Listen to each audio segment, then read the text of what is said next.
जय श्री भक्ति सिद्धांत सरस्वती ठाकुर आविर्भाव तिथि की जय।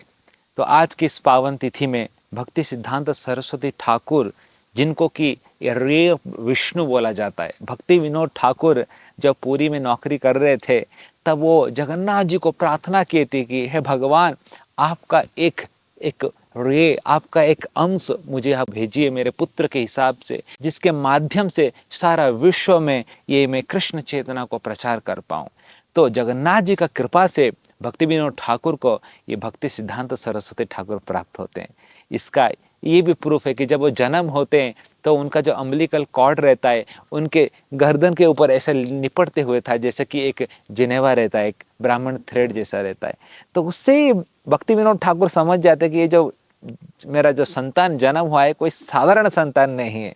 और आगे जाके जगन्नाथपुरी में जब रथ यात्रा होता है, जगन्नाथ जी का रथ यात्रा जब ग्रैंड रोड में उनके घर के सामने आता है, तो भक्ति विनोद ठाकुर की जो पत्नी थी भक्ति सिद्धांत सरस्वती ठाकुर को लेके जगन्नाथ जी के सामने जैसे ही रख देते हैं, जगन्नाथ जी का विशाल पुष्प का माला ऊपर से आके उनके ऊपर गिर जाता है आशीर्वाद के तोहफे पर। तो इससे सब लोग जान जाते हैं कि ये जो बालक है आगे जाके महान वैष्णव बनने वाला है।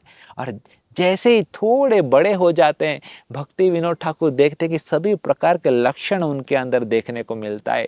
बचपन में ही उन्होंने गीता भागवत को पढ़ के कंठस्थ कर दिया था और भक्ति विनोद ठाकुर उनको प्रूफ रीडिंग भी सिखा दिए थे।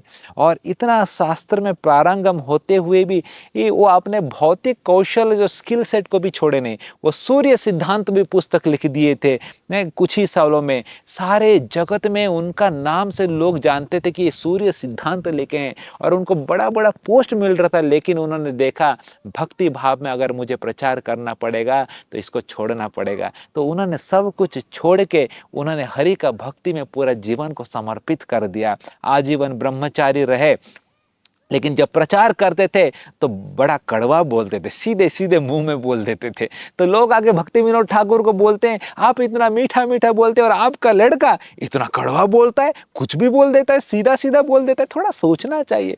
और तब भक्ति विनोद ठाकुर ने उनको बोला कि आप जाके थोड़ा भजन करो, थोड़ा तपस्या करो और भजन कीजिए। और उस समय वो 1910-11 को उस समय वो मायापुर आते हैं और मायापुर में उन्होंने भजन करते 100 करोड़ हरिनाम जप का प्रण लेते हैं और वो एक कुटिया में बैठ के वो जप करते रहते हैं। और उसी समय बोला जाता है कि ऐसा भीष्म प्रतिज्ञा जैसा उनका रहता है, बहुत तपस्या करते हैं, जप करते रहते हैं, निरंतर हरे कृष्ण मंत्र का जप करते रहते थे। बारिश जब हो रहा था तो छतरी को लेके भी वो जप करते रह रहे थे वहां पर। और उसी समय बोला जाता है कि कुंज बिहारी नामक एक व्यक्ति था जो कि इस गौड़ीय जो हरे कृष्णा जो चैतन्य महाप्रभु का आंदोलन को सारा विश्व में प्रचार करने के लिए वो सोच रहे थे, वो आए थे कोलकाता इनको ढूंढने के लिए। लेकिन ये जिस भाव में थे वो आए नहीं। तो बोले कि अरे मैं सोचा था ये भक्ति सिद्धांत सरस्वती ठाकुर प्रचार करेंगे, लेकिन ये तो अलग ही भाव में है। और फिर वो चले गए कोलकाता। फिर 1918 को यही व्यक्ति भक्ति सिद्धांत सरस्वती ठाकुर संन्यास प्राप्त करके वो कोलकाता जाते हैं और कुंज बिहारी जी के दरवाजा को नॉक करते हैं, बोलते कि हम तैयार हैं गौड़ीय मिशन चैतन्य महाप्रभु का आंदोलन को सारा विश्व में फैलाने के लिए।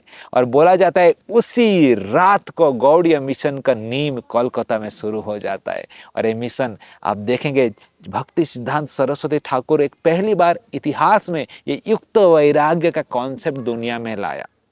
बोला जाता कि वो कार में जाते थे, उस समय गांव गांव में कार में जाते थे और कार को रोक के गांव के बीचों बीच कार के ऊपर बैठ के व्यासासन जैसा उनको लेक्चर देते थे गांव वासियों को। तो टेक्नोलॉजी को कैसे स्पिरिचुअलिटी में इसको इनकॉर्पोरेट करके प्रचार करना, ये युक्त वैराग्य का कॉन्सेप्ट उन्होंने शुरू किया। फिर आगे जाके सारा भारत में 64 मठ उन्होंने गौड़ीय मठ बनाया। और वही भक्ति सिद्धांत सरस्वती ठाकुर 1922 में जब प्रभुपाद जी को मिलते, हिज डिवाइन ग्रेस एसी भक्ति वेदांत स्वामी प्रभुपाद उनको बोलते हैं, आप पढ़े लिखे नौजवान व्यक्ति हो, क्यों नहीं सनातन धर्म को सारा विश्व में प्रचार करते हैं। तब प्रभुपाद उनको बोलते हैं कि भारत एक गुलाम है, कौन सुनने वाला है ये सब कुछ। तब भक्ति सिद्धांत सरस्वती ठाकुर बोलते हैं कि अब भारत के लिए नहीं, ये आत्म का ज्ञान है, सारा विश्व का जन कल्याण होगा। और इसी समय प्रभुपाद भक्ति वेदांत स्वामी प्रभुपाद भक्ति सिद्धांत सरस्वती ठाकुर को अपने गुरु के रूप में स्वीकार करते हैं और आगे जाके 1933 में उनसे दीक्षा लेते हैं और आगे जाके 1965 में अमेरिका के सारे विश्व में घूम के इस 108 हरे कृष्ण मंदिर बना देते।